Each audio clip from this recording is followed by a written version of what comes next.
Praise the lord. హల్లెలూయా. దేవుని మనకి స్తోత్రాలు. మీ అందరికీ నా వందనాలు తెలియజేస్తున్నాను. Jyothirmayi with Jesus YouTube channel ద్వారా ప్రతి గురువారం కూడా యేసుకు ప్రియ శిష్యుడిగా ఉండాలని కోరుకుంటున్నావా? ఈ యొక్క శీర్షికలో మొదటి 2 భాగాలు కూడాను గడిచిన 2 వారాల్లో మనమైతే కనుక పరిశుద్ధాత్మ సహాయం ద్వారా మనం నేర్చుకుని ఉన్నాము. అయితే యేసుక్రీస్తు వారి యొక్క శిష్యులు ఎంతమంది, మరి వారి యొక్క జీవిత విశేషాలను గురించి ఈ దినమైతే కనుక పరిశుద్ధాత్మ సహాయం ద్వారా మనం నేర్చుకుందాము. మరి వాక్య భాగంలోనికి వెళ్ళబోయే ముందు కొద్ది నిమిషాలు వాక్యాన్ని ప్రార్థన చేసుకుందాం. మహాగణుడ, మహోన్నతుడ, సర్వశక్తుడైనటువంటి దేవా, నీకే వేలాది కోట్ల వందనాలు, స్తుతులు, స్తోత్రాలు చెల్లిస్తున్నాం తండ్రి. గడిచిన కాలమంతా నీ కృపలో భద్రపరిచి కాచి కాపాడిన దేవా, అయ్యా తండ్రి, నీ యొక్క క్షేమకరమైనటువంటి రెక్కల క్రింద తండ్రి సజీవులుగా తండ్రి మమ్మల్ని, మా కుటుంబాలని మీరు ఉంచిన విధానాన్ని బట్టి మీకు స్తుతులు, స్తోత్రాలు చెల్లిస్తున్నాం తండ్రి. ఈ యొక్క అంత్యకాల దినములలోనైనా నా తండ్రి, అయ్యా తండ్రి, నీ యొక్క శిష్యులుగా తండ్రి ప్రభా, అయ్యా ఎట్టి రీతిగా తండ్రి ఏ విధమైనటువంటి గుణగణాలు కలిగి ఉండాలో తండ్రి ఆనాటి శిష్యులకి తండ్రి మీరు బోధపరిచారయ్యా.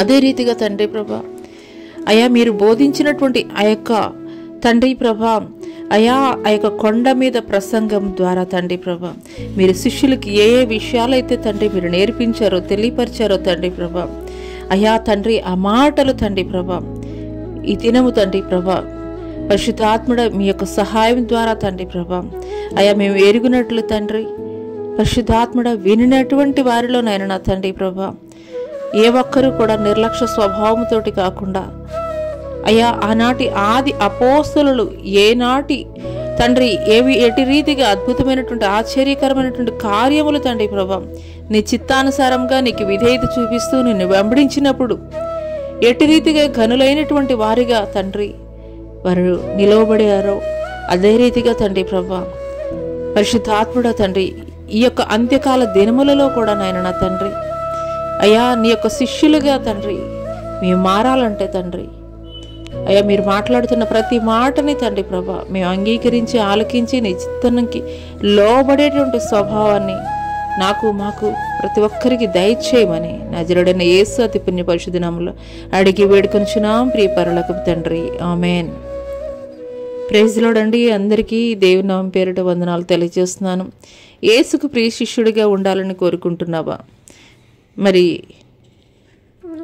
ఈ యొక్క శీర్షిక భాగంలో మొదటి 2 భాగాలు కూడాను పార్ట్ 1 అండ్ పార్ట్ 2లో పరిచయం అయితే కనుక మనం నేర్చుకున్నాం. మరి ఈ యొక్క గురువారం నుండి కూడా యేసుక్రీస్తు వారి యొక్క 12 మంది శిష్యులు ఎవరు, ఒక్కొక్కరి జీవితాల గురించి అయితే కనుక పరిశుద్ధాత్మ సహాయం ద్వారా మనం నేర్చుకుందాము. మరి వాక్య భాగంలోనికి వెళ్ళబోయే ముందు మరి మొదటగా అసలు యేసుక్రీస్తు వారి యొక్క శిష్యులు ఎంతమంది ఉన్నారు అనే విషయాన్ని అయితే మనం తెలుసుకుందాము. యేసుక్రీస్తు వారి యొక్క శిష్యులు మరి 12 మంది. యేసుక్రీస్తు వారి యొక్క శిష్యులు 12 మంది. వారి పేర్లు: సీమోను పేతురు, 2 అంద్రెయ, 3 యాకోబు, 4 యోహాను, 5 ఫిలిప్పు, 6 బర్తలోమై లేదా నతనీయేల్ అని పిలుస్తారు, తోమా, 8 మత్తయి, 9 అల్ఫై కుమారుడగు యాకోబు, 10 తద్దయి లేదా లెబ్బయి అని పిలుస్తారు, 11 కనానీయుడైన సీమోను, 12 ఇస్కరియోతు యూదా. హల్లెలూయా. అయితే ఈ 12 మందిలో మొదటి పేరైనటువంటి సీమోను పేతురు జీవితం గురించి కొన్ని మాటలైతే కనుక ఈ దినం మనం నేర్చుకుందాము. హల్లెలూయా. ఈ యొక్క పేతురు జీవితాన్ని గురించి కొన్ని విషయాలైతే ఈరోజు మనం తెలుసుకుందాం. పేతురు జీవిత విశేషాలు గురించి తెలుసుకునే ముందు మరి పేతురు యొక్క పరిచయాన్ని అయితే కనుక మనం తెలుసుకుందాం. అసలు ఈ పేతురు ఎవరు, మరి ఏ స్థలంలో అతను జన్మించాడు, ఇతని యొక్క వృత్తి ఏంటి, ఏ రీతిగా అతను పిలువబడ్డాడు, ఇలా కొన్ని విషయాలు పరిచయం అయితే గనక మనం చేసుకుందాం. మొదటగా యేసుక్రీస్తు వారు ఏర్పరచుకున్నటువంటి 12 మంది శిష్యుల్లో ఈ యొక్క పేతురు ఒకరని చెప్పవచ్చు. ఇతడు ఏ ప్రదేశానికి చెందినటువంటి వాడనంటే గలిలయలోని బేత్సయిదా పట్టణంలో మరి యోహానులకి జన్మించినటువంటి కుమారుడు ఈ యొక్క సీమోను పేతురు. అయితే మరి ఈ యొక్క పేతురికి ఒక అన్న కూడా ఉన్నాడు. అతను ఎవరు అనంటే గనక అంద్రేయ అనేటువంటి సహోదరుడు. వీళ్ళిద్దరు పేతురు, అంద్రేయ, వీళ్ళిద్దరు కూడాను సహోదరులు. వీరు చేసేటువంటి పని ఏంటంటే గనక వీళ్ళు జాలర్లు, అంటే చేపలు పట్టేటువంటి వారు అనమాట. మత్తయి సువార్త 4వ అధ్యాయం 18వ వచనంలోను, మరలా మార్కు సువార్త 1వ అధ్యాయం 21 నుండి 31 వచనాలు కనుక మీరు చదువుకున్నట్లయితే అందులో రాయబడి ఉంటుంది ఈ విషయాలన్నీ కూడాను. వీరు కపెర్నహూములో వీరి యొక్క నివాస స్థలం. మరి ఇంకా మిగతా విషయాలు కనుక తెలుసుకోవాలంటే కనుక సీమోను పేతురుని చూసినటువంటి యేసుక్రీస్తు వారు ఏమని పిలిచారనంటే గనక యోహాను కుమారుడైన కేఫా అనబడదు అని ఈ యొక్క సీమోను పేతురుని దేవుడు పిలిచినట్లుగా అయితే గనక మనం లేఖనాల్లో మనం చూస్తాము. యోహాను సువార్త 1వ అధ్యాయం 42వ వచనంలో కేఫా అనే పేరుకి అర్థం ఏంటి అనంటే గనక రాయి అని. మొదటి పేతురు 2వ అధ్యాయము 4 నుండి 9 వచనాలు గనక మనం చూసుకున్నట్లయితే మరి ప్రభు యొక్క ఆలయం మరి ఈ యొక్క పేతురు ద్వారా జరుగుతుందని అయితే గనక దాని యొక్క అర్థమని తెలియజెప్పవచ్చు. మరి ఈ ప్రస్తావాన్ని పౌలు భక్తుడు కూడాను 1 కొరింథీయులకు రాసినటువంటి పత్రిక 3వ అధ్యాయం 11లో వేయబడింది తప్ప మరి ఒక పునాదిని ఎవడు వేయనేరడు, ఆ పునాది యేసుక్రీస్తే అని విషయాన్ని అయితే గనక అపోస్తలుడైనటువంటి పౌలు గారు ఆయన రాసినటువంటి 1 కొరింథీయులకు రాసినటువంటి పత్రికలో అయితే గనక అపోస్తలుడైన పౌలు గారు రాశారు. హల్లెలూయా. మరి యేసుక్రీస్తుతో పరిచయం ఎట్లా అయింది, ఏ రీతిగా యేసుక్రీస్తు వారు ఈ యొక్క మరి సీమోను పేతురుని పిలిచారు అని అంటే కనుక మొదటిగా మనం చూసుకుందామండి. ఇది మరి యోహాను సువార్త 1వ అధ్యాయం 41వ వచనము, తర్వాత యోహాను సువార్త 1వ అధ్యాయం 35 నుండి 40 వచనాలు కనుక మనం చూసుకున్నట్లయితే అందులో మరి ఈ యొక్క పరిచయము యేసుక్రీస్తుతోటి పరిచయం మరియు యేసుక్రీస్తు వారు ఏ రీతిగా పిలిచారనే విషయాలు అయితే కనుక మనం చూస్తాం. బాప్తిసం ఇచ్చేటువంటి యోహాను వెంబడించేవాడు ఎవరనంటే గనక ఈ సీమోను పేతురు యొక్క అన్న అయినటువంటి అంద్రేయ ఎవరిని వెంబడించేవాడు అంటే బాప్తిసం ఇచ్చేటువంటి యోహాను వెంబడించేవాడు. అయితే మరి ఈ అంద్రేయ మొదటగా యేసును పేతురికి పరిచయం చేశాడు. బాప్తిసం ఇచ్చే యోహాను వెంబడించేటువంటి సీమోను పేతురు అన్న అయినటువంటి అంద్రేయ మొదటిగా యేసుని పేతురికి పరిచయం చేశాడు. ఆ తర్వాత పేతురు మెస్సియాపై గురి కలిగిన వాడు గనుక మరి తన అన్న మెస్సియాను కనుగొన్నాను అని చెప్పగానే వలలు విడిచి యేసుని వెంబడించినటువంటి వాడిగా ఉన్నాడు. హల్లెలూయా. మొదటగా డైరెక్ట్గా సీమోన్ పేతురు అయితే గనక యేసుక్రీస్తు వారిని ఫస్ట్ మరి తెలియదు, కానీ మొదటగా పరిచయం చేసింది ఎవరు అనంటే గనక బాప్తిసం ఇచ్చి యోహాను ద్వారా అంద్రేయ తెలుసుకున్నాడు. అంద్రేయ ద్వారా మరి పేతురికి అయితే గనక పరిచయం జరగడం అయితే గనక ఇక్కడ మనం చూస్తున్నాం. హల్లెలూయా. మరి మత్తయి సువార్త 4వ అధ్యాయం 19వ వచనం గనక మనం చూసుకున్నట్లయితే మత్తయి సువార్త 4వ అధ్యాయం 19వ వచనం చూసుకున్నట్లయితే యేసు గలిలయ తీర ప్రాంతాలకు వచ్చి నా వెంబడి రండి, నేను మనుషులను పట్టే జాలర్లుగా చేస్తానని మరి ఎప్పుడైతే యేసుక్రీస్తు వారు ప్రకటించారో వెంటనే పేతురు అంద్రేయులు ఇద్దరు కూడా వలలు విడిచిపెట్టి యేసును వెంబడించినటువంటి వారిగా మనం చూస్తున్నాం. హల్లెలూయా. ఇక్కడ మనం 2 విషయాలు ఈ దినం మనం నేర్చుకున్నాం. మొదటిది సీమోన్ పేతురు యొక్క పరిచయము, తర్వాత యేసుక్రీస్తుతోటి పరిచయము ఏ రీతిగా పిలువబడ్డాడు అనే విషయాలు అయితే గనుక మనం నేర్చుకున్నాము. హల్లెలూయా. తర్వాత యేసుని దేవుని కుమారుడిగా ఈ యొక్క సీమోను పేతురు ఏ రీతిగా గుర్తించాడు అనంటే, లూకాసు వార్త 5వ అధ్యాయము 1 నుండి 8 వచనాలు కనుక మనం చూసుకున్నట్లయితే, పేతురుకు ప్రభుతో పరిచయం అయింది కానీ పాప పశ్చాత్తాపం మొదటి సంధిలో కలగలేదు. మరి రెండవసారి ప్రభు పేతురుని చూచి అతని దోణిలో ఎక్కి బోధించుడు చాలించిన తర్వాత దోణను లోతుకి నడిపించి వలవేయమని చెప్పాడు. ప్రభుతోటి పరిచయం పేతురికి ఎప్పుడైంది అనంటే కనుక, మొదటగా అతను అన్న అయినటువంటి అంద్రేయ చెప్పినప్పుడైతే కనుక అతనిలో పాప పశ్చాత్తాపం కలగలేదు. యేసుక్రీస్తు వారు మరి నా వెంబడి రమ్మని చెప్పినప్పుడు వెంబడించినటువంటి వాడిగా ఉన్నాడు. కానీ అతనిలో అయితే కనుక పాప పశ్చాత్తాపం కలగలేదు. అతనిలో ఎప్పుడు ఆ యొక్క పశ్చాత్తాప గుణం కలిగింది అని అంటే కనుక, రెండవసారి ప్రభు పేతురుని చూచి అతని దోణిలో ఎక్కి బోధించుట చాలించిన తర్వాత మరి యేసుక్రీస్తు వారు ఏం చెప్పారంటే, నీ దోణిని కొంచెం లోపలికి నడపమని చెప్పి వల వేయమని చెప్పేసి పేతురికి అయితే చెప్పారు. మరి అందుకు పేతురు ఏమంటున్నాడు, ఏలినవాడా, మరి రాత్రంతా మేము ప్రయాసపడతాం కానీ మాకేం దొరకలేదు, అయిను నీ మాట చెప్పను వలలు వేతు అని చెప్పాను. వారు అలాగ చేసి విస్తారమైన చేపలు పట్టిరి.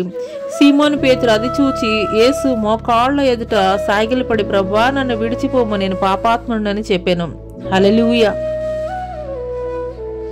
ఇతను చేపలు పట్టేటువంటి జాలరి. ఎన్నో సంవత్సరాల నుండి ఇతను చేపలు పడుతున్నాడు. అంటే చేపలు పట్టే జాలర్లకు తెలుస్తుంది ఏ సమయంలో వల వేస్తే వారికి చేపలు విస్తారంగా దొరుకుతాయి అనే విషయం తెలుసు. అంటే చేపలు పట్టడంలో మంచి ఎక్స్పర్ట్ ఈ యొక్క సీమోను పేతురు. అయినప్పటికీ కూడాను యేసు మాటకి విధేయత చూపించినటువంటి వాడిగా ఉన్నాడు. హల్లెలూయా. యేసుక్రీస్తు వారు ఎప్పుడైతే వల మరి ఆ యొక్క దోణె లోపలికి నడిపించి వల వేయమని ఎప్పుడైతే యేసుక్రీస్తు వారు చెప్పారో, చెప్తున్నాడు, అయ్యా మేము రాత్రంతా కానీ ప్రయాసపడ్డాం అయినా కానీ మాకేం దొరకలేదు, మళ్ళా మేము ఎందుకు వేస్తామని ఎదురు ప్రశ్న వేయలేదు. కానీ మేము రాత్రంతా ప్రయాసపడ్డాం, మాకైతే కనుక ఏం దొరకలేదు, అయినా కానీ నువ్వు చెప్పావు కాబట్టి నేను వల వేస్తానని చెప్పినప్పుడు విస్తారమైనటువంటి చేపలు వారి వల నిండా కూడాను నింపబడినట్లుగా అయితే కనుక మనం చూస్తున్నాం. అప్పుడు తెలిసింది దేవుని యొక్క మహోన్నత మరి చేయగలిగినటువంటి గొప్ప శక్తి సామర్థ్యాలను కనుగొన్నటువంటి పేతురు ఏం చేస్తాడంటే, ఒక్కసారిగా యేసుక్రీస్తు వారి యొక్క పాదాల మీద పడి అతని యొక్క పాపాలను ఒప్పుకుంటున్నాడు. అయ్యా నేను పాపాత్ముడిని అయ్యా, నన్ను క్షమించండి అయ్యా, నాకు యోగ్యత లేదయ్యా అని యేసుక్రీస్తు వారి యొక్క పాదాల మీద పడి పశ్చాత్తాపం పొందుకున్నటువంటి వాడిగా ఉన్నాడు. హల్లెలూయా. ఇక్కడ పేతురు చూసినట్లయితే మొదటగా తను పాపినని ఒప్పుకున్నాడు. రెండవది యేసుక్రీస్తు వారు సర్వశక్తిమంతుడని మెస్సియా అని మరి గుర్తించినట్లుగా అయితే గనక మనం చూస్తున్నాము. అంత మాత్రమే కాదు, మొదటగా దేవుడు మనల్ని మారు మనసు పొందడానికి పిలుస్తున్నాడు. హల్లెలూయా. దేవుడు మనల్ని పిలిచేది దేనికోసం అని అంటే కనుక మారు మనసు పొందేటువంటి వారముగా ఉండాలని. ఇక్కడ పేతురు అంద్రేయులను చూసినప్పుడు కూడాను మరి నా వెంబడి రండి అని పిలిచినప్పుడు వారు వెంబడించారు. కానీ అప్పుడైతే కనుక ఈ యొక్క సీమోను పేతురులో పాప పశ్చాత్తాపం అయితే కనుక కలగలేదు. కానీ ఎప్పుడైతే దేవుని యొక్క మరి సార్వభౌమాధికారాన్ని చూశాడో, సర్వశక్తిమంతుడని గ్రహించాడో, అంటే ప్రతికూలమైనటువంటి పరిస్థితుల్లో కూడాను వల వేసినప్పుడు దేవుని యొక్క మాట చొప్పున ఎప్పుడైతే వల వేశాడో విస్తారమైనటువంటి చేపల్ని చూసినటువంటి ఆ యొక్క పేతురు ఇంకా ఆగలేకపోయాడు. అంటే తన యొక్క బాధని, అంటే తను దేవుని కంటే ఎన్నో రెట్లు నేను గ్రేట్ అని చెప్పేసి అంతకు ముందు వరకు కూడా ఫీల్ అయి ఉంటాడు. కానీ ఎప్పుడైతే దేవుడు చేసినటువంటి ఘనమైనటువంటి కార్యము చూశాడో పేతురు, వెంటనే ఆయన పాదాల మీద పడిపోయి అయ్యా నేను పాపాత్ముడిని అయ్యా, నన్ను క్షమించయ్యా, నన్ను క్షమించమని చెప్పేసి, నన్ను విడిచిపెట్టు అని చెప్పేసి చెప్తున్నాడు. హల్లెలూయా. మనల్ని కూడా దేవుడు పిలుస్తున్నాడు. ఆయన ఎన్నికలో మనం ఉన్నాము అని అంటే కనుక మొదటగా మనం చేయవలసింది ఏంటంటే కనుక మారు మనసు పొందేటువంటి వారముగా ఉండాలి. హల్లెలూయా. మారు మనసు రక్షణానుభవాన్ని మనం కలిగి ఉన్నప్పుడు ఆయన కుమార్తెలుగా కుమారులుగా మనం పిలువబడేటువంటి వారముగా ఉంటాము. హల్లెలూయా. మరి నా వెంబడి రండి, నేను మనుషులను పట్టు జాలర్లుగా మిమ్మల్ని చేస్తానని దేవుడు ఎప్పుడైతే పిలిచాడో పేతురు సమస్తాన్ని కూడా విడిచిపెట్టి యేసుని వెంబడించినటువంటి వాడిగా ఉన్నాడు. హల్లెలూయా. దేవుడు ఆయన చిత్తము నీ పట్ల జరిగించేటువంటి క్రమంలో దేవుడు ఆయన నీకు ఒక బాధ్యత అప్పగిస్తున్నప్పుడు మనం ఒబే చేసేటువంటి వారముగా ఉండాలి. అంటే విధేయత చూపించేటువంటి వారముగా ఉండాలి. నమ్మకమైనటువంటి వారికే ఆయన బాధ్యత అప్పగించేటువంటి వాడిగా ఉన్నాడు. హల్లెలూయా. మరి ఒక వ్యక్తి మరి ఊరు విడిచి తన స్వదేశానికి వెళుతున్నటువంటి క్రమంలో ఏం చేశాడంటే, ఒక వ్యక్తికి 5 తలాంతులు, ఒక వ్యక్తికి 2, ఒక వ్యక్తికి 1 తలాంతు ఇచ్చాడు. 5 తలాంతులు ఇచ్చినటువంటి వ్యక్తి మరి ఆ యొక్క యజమానుడు వచ్చినప్పుడు డబల్ చేసి, ఇదిగోయ్యా నువ్వు ఇచ్చిన 5 తలాంతులకి మరలా ఇంకొక 5 తలాంతులు చేశానని చూపించాడు. 2 తలాంతులు ఇచ్చిన వ్యక్తి కూడా అదే రీతిగా చూపించాడు. 1 తలాంతు ఇచ్చిన వ్యక్తి మాత్రం ఏం చేశాడంటే గొయ్యి తీసి ఆ యొక్క 1 తలాంతుని గోతిలో పాతిపెట్టి వచ్చినప్పుడు చెప్తున్నాడు, అయ్యా నువ్వు ఇవ్వకపోతే గనక నువ్వు ఊరుకోవు కదా, మరి అందుకోసం ఇదిగో జాగ్రత్తగా దాచిపెట్టి ఉంచానని చెప్తున్నాడు. హల్లెలూయా. ఇది దేనికి సాదృశ్యంగా ఉన్నది అని అంటే గనక వెలిగింపబడినటువంటి మనము అనేకుల్ని వెలిగించేటువంటి వారముగా ఉండాలి. అంటే దేవుణ్ణి ఎరిగినటువంటి నేను, నా కుటుంబం ఒక్కటి చాలు, బాగుంటే చాలు అని చెప్పేసి అనుకోవడం కాదు. నీ చుట్టుప్రక్కల దేవుణ్ణి ఎరగినటువంటి ప్రజలు, వారికి వెలుగుగా మనం ఉండాలి. దేవుణ్ణి ఎరిగినటువంటి వారు ఏ రీతిగా ఉండాలి అని అంటే గనక వెలుగుగా ఉండాలి. హల్లెలూయా. యేసుక్రీస్తు పరిచర్యలో పేతురు యొక్క పాత్రను గురించి అయితే గనుక మనం తెలుసుకుందాము. మొదటిగా పేతురు అత్తకి జ్వరము తగ్గించినప్పుడు పేతురు మరి ఆ సమయంలో అక్కడే ఉన్నటువంటి వాడిగా ఉన్నాడు. ఈ యొక్క విషయం ఎక్కడ చూస్తామనంటే గనక లూకా సువార్త 4వ అధ్యాయం 38-39 వచనాలు, మార్కు సువార్త 1వ అధ్యాయం 29 నుండి 31లో చూస్తాము. మత్తయి సువార్త 8వ అధ్యాయం 14-15 వచనాలు. ఈ 3 సువార్తల్లో కూడాను పేతురు అత్తకి జ్వరం వచ్చినప్పుడు యేసుక్రీస్తు వారు ఆ యొక్క జ్వరాన్ని గద్దించిన వెంటనే ఆ జ్వరము ఆమెను విడిచి వెళ్ళిపోయినప్పుడు ఆమె వచ్చి దేవునికి పరిచర్య చేసినట్లుగా మనం చూస్తున్నాం ఈ యొక్క లేఖనాల్లో. హల్లెలూయా. ఆ సమయంలో పేతురు కూడాను మరి యేసుక్రీస్తు వారితోటి ఉన్నట్లుగా అయితే గనక మనం చూస్తాము. తర్వాత రెండవది రూపాంతరపు కొండ మీద యేసుక్రీస్తు వారు మరి ఆయన ప్రియమైనటువంటి శిష్యులు 12 మంది శిష్యులు ఉన్నారు. అయినప్పటికీ కూడాను 3 ప్రత్యేకమైనటువంటి శిష్యులు ఉన్నారు. వారు ఎవరనంటే గనక పేతురు, యాకోబు, యోహాన్లు. ఈ 3 తీసుకుని ఒకసారి ఆ యొక్క రూపాంతరపు కొండ మీదకి వెళ్ళినప్పుడు మరి ఆయన ఏకాంతంగా మరి వీళ్ళు 3 కూడాను తీసుకుని వెళ్ళినప్పుడు అక్కడ ఆయన మహిమలో ఉన్నప్పుడు ఆ మహిమలో ఎవరెవరు కనిపిస్తున్నారు? ఏలియా, మోషేలు ప్రభుతో మాట్లాడుతూ చూసి ప్రభుతోటి పేతురు అంటున్నాడు ఏమనంటే కనుక, అయ్యా నీకొక మరి పర్ణశాల, తర్వాత ఏలియాకొకటి, మోషేకొకటి ఇక్కడ నేను కట్టిస్తానయ్యా అని చెప్పేసి మాట్లాడినట్లుగా అయితే కనుక రూపాంతరపు కొండ మీద ఆంతరంగిక త్రయం అని చెప్పేసి అంటారు. వీరి 3 కూడా యాకోబు, యోహాను, పేతురు, వీళ్ళు 3 కూడా అంటే 12 మంది శిష్యులు ఉన్నప్పటికీ కూడాను ప్రియమైనటువంటి వారు ఎవరు అనంటే కనుక దేవునికి అత్యంత ప్రియమైనటువంటి వారు ఎవరు అనంటే కనుక వీరి 3 ఎక్కడికి వెళ్ళినా కానీ దేవుడు తీసుకెళ్లేటువంటి వాడు. హల్లెలూయా. ఈ యొక్క సందర్భం ఎక్కడ చూస్తామనంటే కనుక మార్కు సువార్త 9వ అధ్యాయము 2 నుండి 8 వచనాల్లో ఈ యొక్క రూపాంతరపు కొండ యొక్క విషయాన్ని అయితే కనుక మనం చూస్తాము. హల్లెలూయా. మరి మూడో విషయం ఏంటంటే కనుక పేతురు దేవుడితోటి సహవాసంలో ఉన్నది. సజీవుడు అయిన దేవుని కుమారుడు అని పేతురు యొక్క సాక్ష్యం. హల్లెలూయా.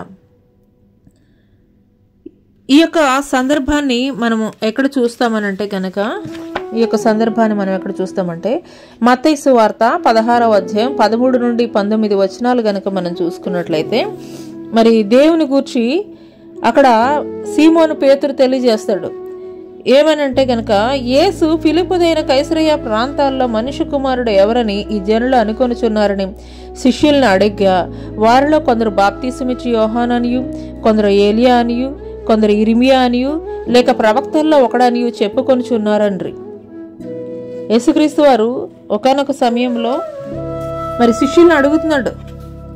కైసరయ ప్రాంతంలో ఉన్నప్పుడు, మరి అయ్యా మరి నన్ను గురించి మీరేమనుకుంటున్నారు అని శిష్యుల్ని అడిగినప్పుడు, ఆ శిష్యుల్లో కొంతమంది ఏం చెప్తున్నారు, మీరు బాప్తీసమిచ్చి యోహాను అని కొంతమంది చెప్తున్నారు, కొంతమంది మరి నువ్వు ఏలియావయ్యా అని చెప్తున్నారు, కొంతమంది ఏమో ఇర్మియా అని, లేదంటే కనుక ప్రవక్తల్లో ఒకడివి నువ్వు అని చెప్పేసి చెప్తున్నారు.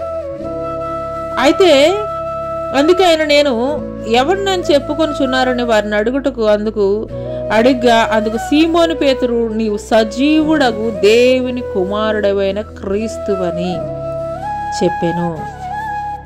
క్రీస్తు అని పేరుకు అర్థం ఏంటంటే గనక అభిషిక్తుడు. హల్లెలూయా. ఇక్కడ శిష్యులు అంతమంది ఉన్నారు, అయినప్పటికీ కూడా ఏం చెప్తున్నారు వాళ్ళు? బాప్తీసమిచ్చి యోహాను అని కొంతమంది చెప్తున్నారు, ఏలియా అని, ఇర్మియా అని, ప్రవక్తల్లో ఒకరు అని చెప్తున్నారు. కానీ ఇక్కడ యేసుక్రీస్తు వారిని సరిగ్గా పోల్చినది ఎవరు, సరిగ్గా కనుగొన్నది ఎవరు అని అంటే గనక ఈ యొక్క సీమోను పేతురే. అందుకోసమే సీమోను పేతురు చెప్తున్నాడు, అయ్యా నీవు సజీవుడకు దేవుని కుమారుడవైన క్రీస్తువి అని ఎలుగెత్తి పేతురు చెప్తున్నట్లుగా అయితే కనుక మనం చూస్తున్నాం. హల్లెలూయా. అందుకు యేసు సీమోను బర్యోనా, నీవు ధన్యుడు, పరలోకమందున నా తండ్రి ఈ సంగతిని నీకు బయలుపరిచినే కానీ నరులు నీకు బయలుపరచలేదు. ఏం చెప్తున్నాడంటే యేసుక్రీస్తు వారు, ఈ విషయం నీకు ఎట్లా తెలిసిందేనంటే పరలోకమందున్నటువంటి నా యొక్క తండ్రి నీకు తెలియపరిచే తప్పించి నీకైతే కనుక తెలియదయ్యా. అందుకోసము మరి దేవుడు ఏం చేస్తున్నాడంటే పరలోక రాజ్యమందుల తాళపు చెవులు నీకు ఇచ్చేదను, పరలోక రాజ్యమందుల తాళపు చెవులు నీకు ఇచ్చేదను.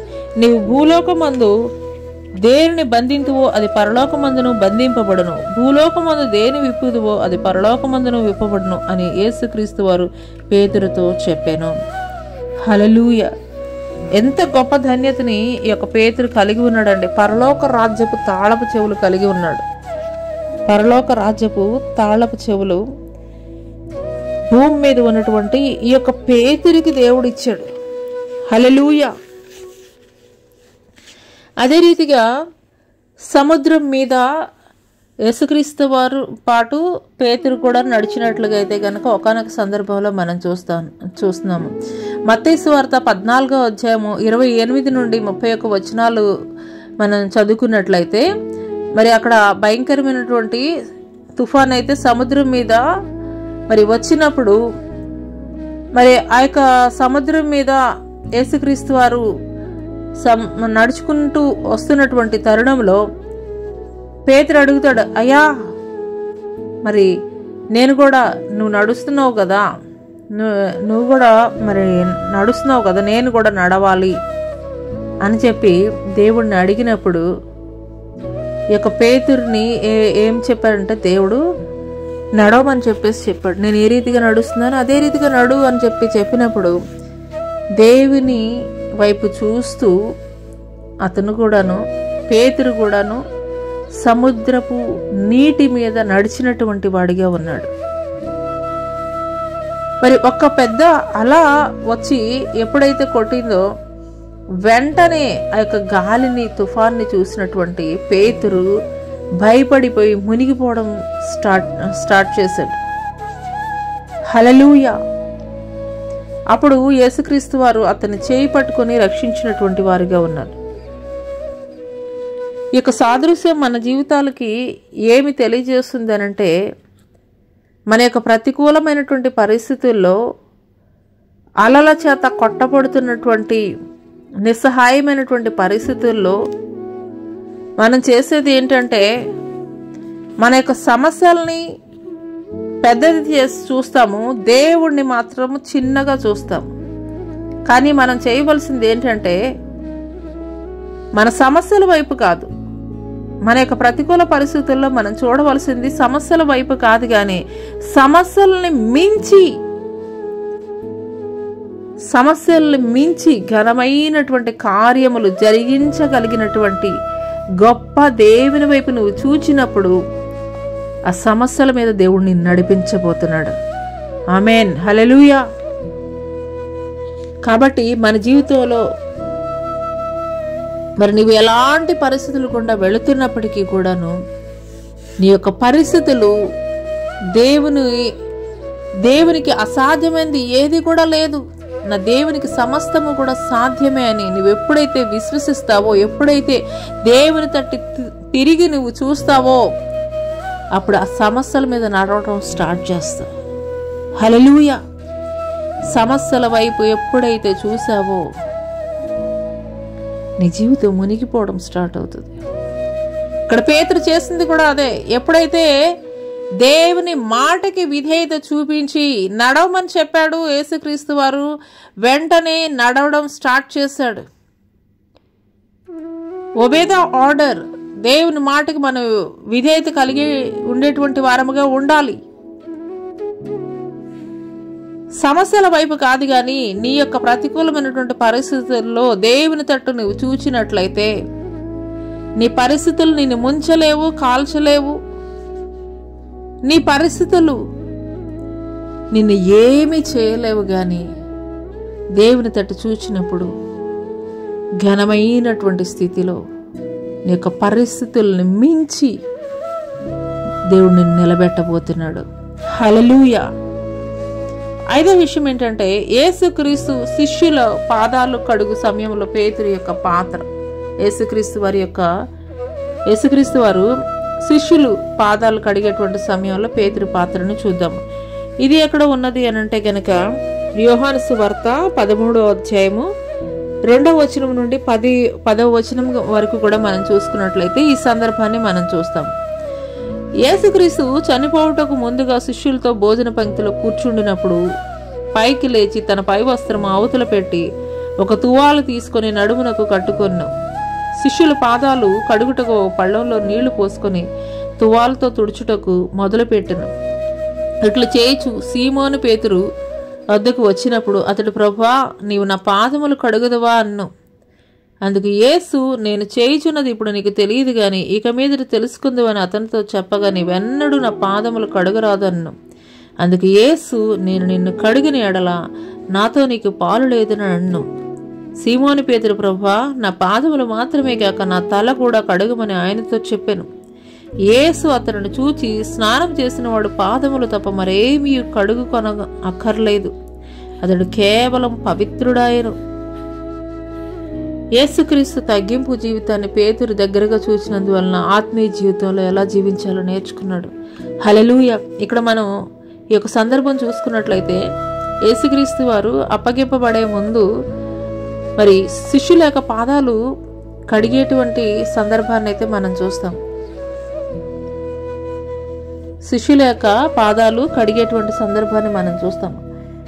ఎవరైతే యజమానుడై ఉండాలి అని చెప్పేసి అనుకుంటున్నారో మొదటగా వాళ్ళు ఏ రీతిగా ఉండాలి? దాసులుగా ఉండాలి. హల్లెలూయా. నీ యొక్క స్థితిగతులను దేవుడు మార్చాలనుకుంటున్నాడా అని నువ్వు దేవుడి సన్నిధిలో నువ్వు ప్రార్థిస్తున్నావా?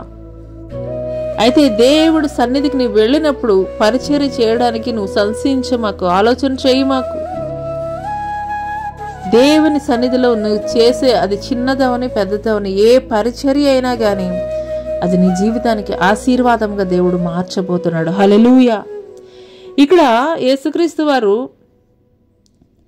మరి శిష్యుల యొక్క పాదాలు కడిగినటువంటి పరిస్థితిని అయితే కనుక మనం చూస్తున్నాం. మరి కొన్ని చర్చెస్లో మనం చూస్తాం 31st నైట్ పాదపరిచర్య జరుగుతూ ఉంటుంది.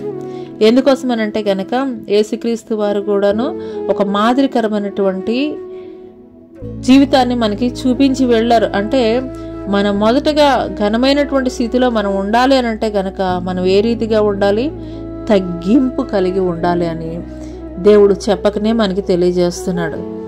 ఆయన పరిశుద్ధుడైనటువంటి దేవుడు. నేనెందుకు పాదాలు కడగాలి అని చెప్పేసి ఆయన అనుకోలేదు, కానీ ఆయన శిష్యుల యొక్క పాదాలు కడిగినటువంటి వాడిగా ఉన్నాడు. ఆ సందర్భంలో మరి పాదాలు కడుగుతున్నప్పుడు పేతురు అంటున్నాడు, అయ్యా మరి నువ్వెందుకు నా పాదాలు కడుగుతున్నావు, నువ్వు నా పాదాలు కడగద్దు అని అంటే, నేను నీ పాదాలు కడగకపోతే కనుక నాతో కూడా నీకు పాలు లేదు అని చెప్పేసి చెప్తున్నాడు. హల్లెలూయా. అందుకోసమే మరి చాలా సంఘాల్లో మనం చూస్తుంటాం 31st నైట్ మరి ఒకరి పాదాలు ఒకరు ఈ యొక్క సందర్భానికి సాదృశ్యంగానే జరిగిస్తూ ఉంటారు ఒక క్రమాన్ని. మరి ఇక్కడ మనం చూసుకున్నట్లయితే యేసుక్రీస్తు వారి యొక్క తగ్గింపు, ఆయన లైఫ్ని లైవ్గా చూసినటువంటి ఈ యొక్క పేతురు తన ఆత్మీయ జీవితాన్ని ఎలా జీవించాలనేది ప్రత్యక్షంగా చూసి నేర్చుకున్నటువంటి వాడిగా ఉన్నాడు ఈ యొక్క సందర్భంలో. హల్లెలూయా. మరి ఆ తర్వాత సందర్భం కనుక మనం చూసుకున్నట్లయితే గెత్సెమనే వనంలో క్రీస్తుతో కూడాను ఉన్నటువంటి వాడిగా ఉన్నాడు. గెత్సెమనే వనంలో, హల్లెలూయా, గెత్సెమనే వనంలో. ఇందాక చెప్పాను కదా మీకు, ఆంతరంగిక త్రయము అంటే యేసుక్రీస్తు వారి యొక్క శిష్యులు 12 మంది ఉన్నప్పటికీ కూడాను కొన్ని సందర్భాల్లో యేసుక్రీస్తు వారు ఏం చేసేవారంటే, ఆయనకి ఇష్టమైనటువంటి శిష్యులు ఎవరు వారు? పేతురు, యోహాను, యాకోబు, వీళ్ళు ముగ్గురిని ప్రత్యేకంగా ఆయన తీసుకెళ్లేటువంటి వాడు.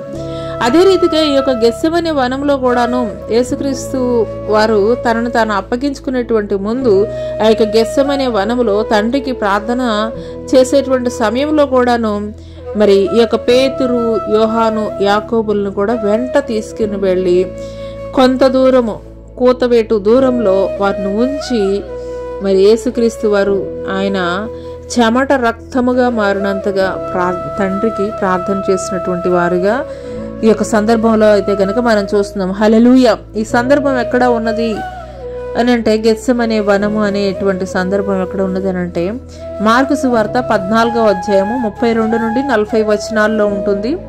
మరియు మత్తయి సువార్త 26వ అధ్యాయము 36 నుండి 56 వచనాలు చూసుకున్నట్లయితే, ఈ యొక్క గెత్సెమనే వనములో యేసుక్రీస్తు వారు అప్పగింపబడే ముందు యేసుక్రీస్తు వారి యొక్క ఆంతరింగిక త్రయము అంటే యాకోబు, యోహాను, పేతురు, ఈ ముగ్గురులో పేతురు కూడా ఉన్నట్లుగా అయితే కనుక మనం చూస్తున్నాం. హల్లెలూయా.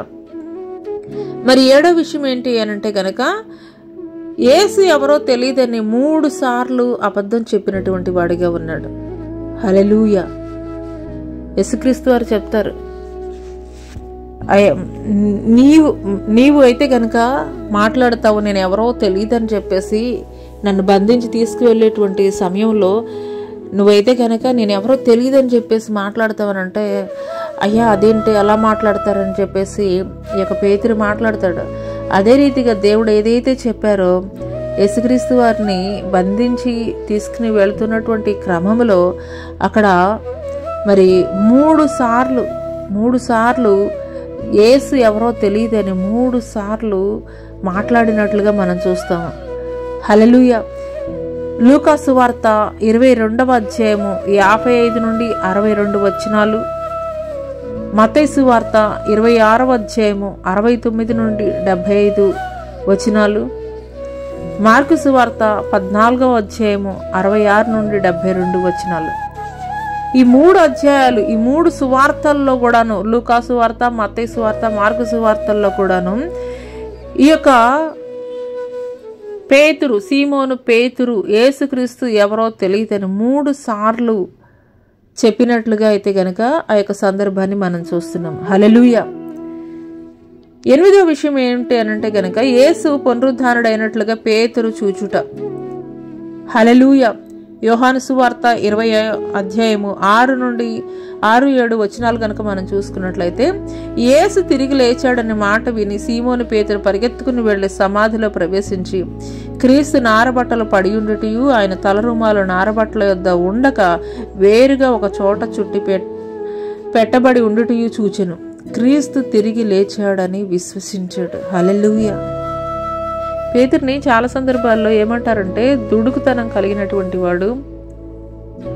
ఎక్కువగా యాక్టివ్ పర్సన్ ఎవరు అని అంటే కనుక శిష్యులందరిలో కూడా పేతురు అని చెప్పేసి చెప్తారు. అదే రీతిగా పునరుద్ధానుడు అయ్యాడు క్రీస్తు అని తెలుసుకునేటువంటి విషయంలో కూడాను ఈ యొక్క పేతురు అయితే గనక ఆయన పునరుద్ధానుడు అయిన తర్వాత ఆయన యొక్క ఖాళీ సమాధిని దర్శించినటువంటి వ్యక్తిగా మనం చూస్తున్నాం. యోహాను సువార్త 20:6-7 హల్లెలూయా.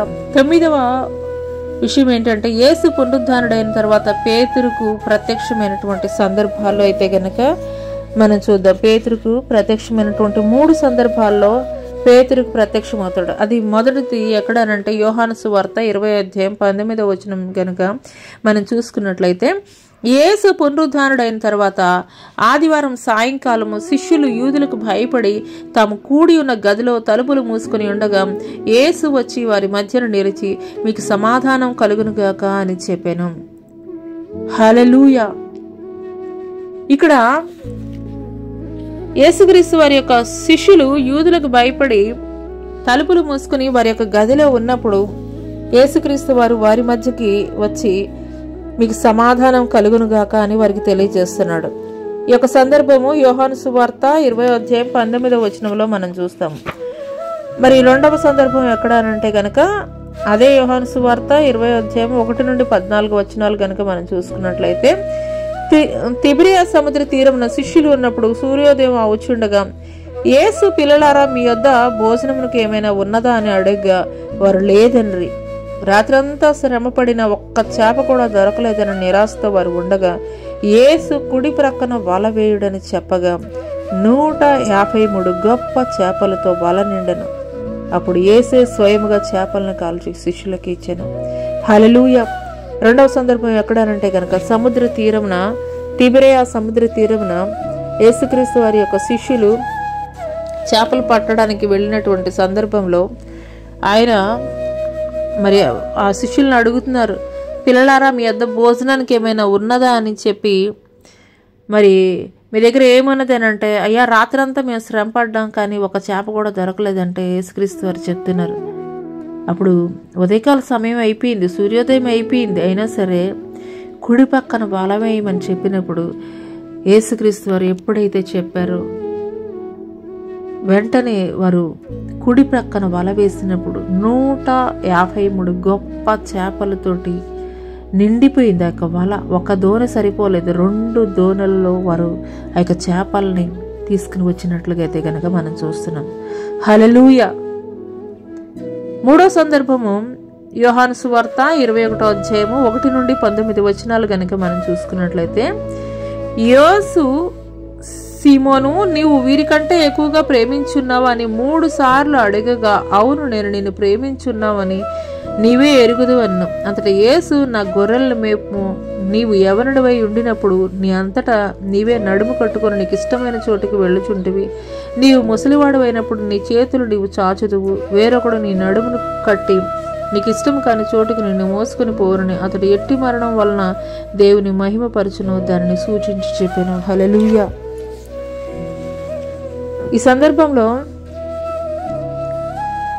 మరి సీమోను పేతురుని దేవుడు అడుగుతున్నారు, వీరందరికంటే అంటే మిగిలిన శిష్యులందరికంటే కూడాను మరి నీవు నన్ను ప్రేమించున్నావా అని అంటే పేతురు చెప్తున్నాడు, అయ్యా నీకే తెలుసయ్యా, నేను ఎంతగా నిన్ను ప్రేమిస్తున్నాను నీకు తెలుసయ్యా అని చెప్పినప్పుడు ఒక బాధ్యత అప్పగించాడు. నా గొర్రెల్ని నువ్వు మేపు అని చెప్పేసి యేసుక్రీస్తు వారు చెప్తున్నారు. అంత మాత్రమే కాదు, మరి సీమోను పేతురు ఏ రీతిగా మరణిస్తాడు, ఏ రీతిగా దేవుణ్ణి మహింపరుస్తాడు అనే విషయాలు కూడాను అక్కడైతే కనుక తెలియపరచడం జరిగింది. హల్లెలూయా. మరి పేతురు పరిశుద్ధాత్మను పొందిన విధం ఏ రీతిగానే కొన్ని విషయాలు అయితే కనుక మనం తెలుసుకుందాం. అపోస్తుల కార్యములు 1:13 మరి 2వ అధ్యాయము అపోస్తుల కార్యములు 1-4 కనుక మనం చూసుకున్నట్లయితే యేసుక్రీస్తు వారు ఆరోహణమైన తర్వాత మేడగదిలో యెరూషలేములో శిష్యులతో కలిపి 120 మంది పరిశుద్ధాత్మ కొరకు కనిపెట్టు ప్రార్థించుండగా 10వ రోజు పెంతెకొస్తు పండుగ దినం నాడు బలమైన వేగంగా వీచు గాలి వంటి ఒక ధ్వని అకస్మాత్తుగా ఆకాశం నుండి వారు కూర్చుండి ఉన్న ఇల్లంతయు నిండెను. మరియు అగ్ని నాలుకలుగా విభాగింపబడినట్లుగా వారికి కనబడి వారిలో ఒక్కొక్కని మీద వ్రాలగా అందరూ పరిశుద్ధాత్మతో నిండుకున్న వారికి వాక్శక్తి అనుగ్రహించిన కొలది అన్య భాషలతో మాట్లాడసాగిరి. హల్లెలూయా. ఈ సందర్భం యేసుక్రీస్తు వారు ఆయన తండ్రి యొద్దకు ఆరోహణం అయ్యేటువంటి క్రమంలో వారి యొక్క శిష్యులకు చెప్తాడు, మీరు యెరూషలేము విడిచి వెళ్ళొద్దు, నేను మీ కొరకు ఒక ఆదరణకర్తను నేను పంపిస్తాను, ఆ యొక్క ఆదరణకర్త మిమ్మల్ని సర్వసత్యంలోనికి నడిపిస్తారు, కాబట్టి మీరైతే కనుక యెరూషలేమునైతే విడిచి వెళ్ళొద్దు అని చెప్పినప్పుడు మరి యొక్క 12 శిష్యులతో పాటు కలిపి మొత్తం 120 మంది ఆ యొక్క యెరూషలేము మేడ గదిలో ఉపవాసం ఉండి వారు ప్రార్థిస్తున్నటువంటి క్రమంలో అత్యాసక్తితోటి వారు ప్రార్థిస్తున్నటువంటి క్రమంలో 10వ దినమున అంటే పెంతెకొస్తు పండుగ దినాన అగ్ని నాలుకలుగా విభాగింపబడి అక్కడ కూర్చుండి ఉన్నటువంటి వారందరి మీద కూడాను అగ్ని నాలుకలుగా విభాగింపబడి ఒక్కొక్కరి మీద పరిశుద్ధాత్మ రాలినప్పుడు వారికి తెలియనటువంటి అన్య భాషలతోటి వారు మాట్లాడినట్లుగా మనం చూస్తున్నాం. హల్లెలూయా. ఆ తర్వాత పేతురు పరిశుద్ధాత్మ పొందుకున్న తర్వాత చేసినటువంటి పరిచర్య, పేతురు పరిశుద్ధాత్మ పొందుకున్న తర్వాత చేసినటువంటి పరిచర్యని గురించి అయితే కనుక మరి వచ్చే వారం మనం నేర్చుకుందాము. మరి ఈరోజు మనం నేర్చుకున్నటువంటి విషయాలు పేతురు గురించి, పేతురు యొక్క పరిచయాన్ని గురించి మనం నేర్చుకున్నాము. అదే రీతిగా యేసుక్రీస్తుతోటి పరిచయం మరియు పిలుపు ఏ రీతిగా జరిగిందనే విషయం మనం నేర్చుకున్నాము. మరి దేవుని కుమారుడిగా యేసుక్రీస్తు వారిని గుర్తించినటువంటి విధానం సీమోను పేతురు. అదే రీతిగా యేసుక్రీస్తు వారి పరిచర్యలో పేతురు యొక్క పాత్ర కొన్ని విషయాలు మనం నేర్చుకుందాం. మొదటిగా పేతురు అత్తకు జ్వరము తగ్గించినప్పుడు యేసుక్రీస్తు వారితో పాటు పేతురు కూడా అక్కడే ఉన్నాడు. తర్వాత రూపాంతరపు కొండ మీద, ఇది మార్కు సువార్త 9వ అధ్యాయం 2-8 వచనాల్లో చూస్తాం. సజీవుడైనటువంటి దేవుని కుమారుడు అని సాక్ష్యం చెప్పాడు పేతురు. మత్తయి సువార్త 16వ అధ్యాయము 13-19 వచనాలు గనుక మనం చూసుకున్నట్లయితే అక్కడ రాయబడి ఉంటుంది. తర్వాత మత్తయి సువార్త 14వ అధ్యాయం 28-31 వచనాలు గనుక మనం చూసుకున్నట్లయితే మరి దేవుడు చెప్పిన మీదట దేవుణ్ణి చూస్తూ పేతురు కూడాను సముద్రం మీద నడిచినటువంటి సందర్భాన్ని అయితే మనం చూస్తాం. 5వ విషయం ఏంటంటే యేసుక్రీస్తు వారు ఆయన యొక్క శిష్యుల పాదాలు కడుగుతున్నటువంటి సమయంలో పేతురు యొక్క పాత్రను అయితే కనుక మనం చూస్తాము. ఇది ఎక్కడ ఉన్నది అంటే కనుక యోహాను సువార్త 13వ అధ్యాయము 2-10 వచనాలు చూసుకున్నట్లయితే అందులో ఉంటుంది. అదే రీతిగా గెత్సెమనే వనంలో క్రీస్తుతో కూడాను అంటే యేసుక్రీస్తు వారి యొక్క ఆంతరంగిక త్రయము యోహాను, యాకోబు, పేతురు, ఆ ముగ్గురులో పేతురు కూడా ఉన్నాడు. 7వ విషయము యేసు ఎవరో తెలియదని 3 సార్లు అబద్ధం చెప్పినటువంటి వ్యక్తిగా ఉన్నాడు.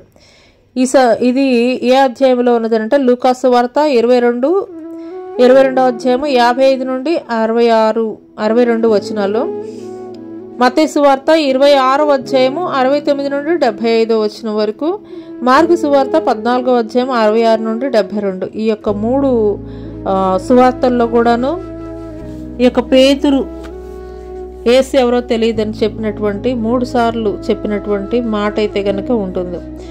8వ విషయము యేసు పునరుద్ధానుడైనట్లుగా పేతురు చూచుట. యేసుక్రీస్తు వారు పునరుద్ధానుడైన తర్వాత మరి యేసుక్రీస్తు వారిని చూసినటువంటి వ్యక్తిగా యోహాను సువార్త 20వ అధ్యాయం 6-7 వచనాల్లో మనం చూస్తాం. 9వ విషయం అయితే కనుక యేసు క్రీస్తు వారు పునరుద్ధానుడైన తర్వాత పేతురుకు ప్రత్యక్షమైంది. మొదటగా ఎక్కడనంటే కనుక మరి శిష్యులందరూ కూడాను ఆ యొక్క గదిలో తలుపులు వేసుకుని ఉన్నటువంటి సందర్భంలో వారి మధ్యలో యేసుక్రీస్తు వారు నిలబడి మీకు సమాధానం కలుగును గాక అని మాట్లాడతారు. రెండో సందర్భం తిబిరియా సముద్ర తీరమున ఉన్నప్పుడు మరి మీ వలల్ని కుడివైపుకు వేయమని చెప్పినప్పుడు 153 గొప్ప చేపలను అయితే వారు పొందుకున్నట్లుగా చూస్తాం. మరి మూడో విషయం ఏంటి అని అంటే కనుక దేవుడు అడుగుతాడు పేతురుని, నువ్వు నన్ను ప్రేమిస్తున్నావా అని అంటే కనుక, అయ్యా నేను నిన్ను ప్రేమిస్తున్నాను నువ్వు తెలుసు కదయా అని చెప్పినప్పుడు అప్పుడు యేసుక్రీస్తు వారు నా గొర్రెలు మేపమని చెప్పేసి పేతురికి బాధ్యతలు అప్పగించినట్లుగా మనం చూస్తున్నాం. అదే రీతిగా పేతురు ఏ రీతిగా దేవుణ్ణి మహింపరిచాడు, అతని మరణం ఏ రీతిగా సంభవిస్తుందనే విషయాలు కూడా మరి ఇక్కడైతే కనుక తెలియజేస్తాడు. పేతురు పరిశుద్ధాత్మ పొందుకున్నటువంటి విధానాన్ని కూడా మనం ఇక్కడైతే కనుక మనం చూస్తున్నాం. పేతురు పరిశుద్ధాత్మ పొందుకున్నటువంటి విధానం 10వ విషయము పెంతెకొస్తు పండుగ దినము అంటే అపోస్తుల కార్యము 2వ అధ్యాయం 1 నుండి 4 వచనాలు కనుక మనం చూసుకున్నట్లయితే అక్కడ యేసుక్రీస్తు వారు తండ్రి యొద్దకు ఆరోహణమయ్యేటప్పుడు మీరు యెరూషలేము ప్రాంతాన్ని విడిచి వెళ్ళవద్దు, మీ కొరకు నేను ఒక ఆదరణకర్తను నేను పంపిస్తున్నాను, మీరు వేచి ఉండండి అని చెప్పినప్పుడు యేసుక్రీస్తు వారి యొక్క 12 మంది శిష్యులతో పాటు మరి అక్కడ 120 మంది ఆ యొక్క మేడగదిలో ప్రార్థిస్తున్నటువంటి క్రమంలో 10వ దినం పెంతెకొస్తు పండుగ దినాన యేసుక్రీస్తు వారు దేవాది దేవుడైతే కనుక వారందరి మీదకి అగ్ని 4 విభాగింపబడి ప్రతి ఒక్కరి మీదకి కూడా పరిశుద్ధాత్మ అగ్ని కుమ్మరించబడినప్పుడు వారికి తెలియనటువంటి అన్య భాషలతోటి వారు మాట్లాడినట్లుగా మనం చూస్తున్నాం. హల్లెలూయా. మరి నెక్స్ట్ గురువారం వచ్చేసి పేతురు పరిశుద్ధాత్మ పొందుకున్న తర్వాత ఏ విధంగా ఘనమైనటువంటి పరిచర్య జరిగించాడు అనే విషయం అంటే పేతురు పార్ట్ 1 ఈరోజు మనం నేర్చుకున్నాము. పేతురు పార్ట్ 2 వచ్చి ఆయన జరిగించినటువంటి పరిచర్యను గురించి నెక్స్ట్ థర్స్డే నెక్స్ట్ గురువారం అయితే కనుక మనం తెలుసుకుందాం. మరి దేవుని కృప అప్పటి వరకు మీకు మీ కుటుంబాలకి తోడై ఉండునుగాక. ముగింపు ప్రార్థన చేసుకుందాము.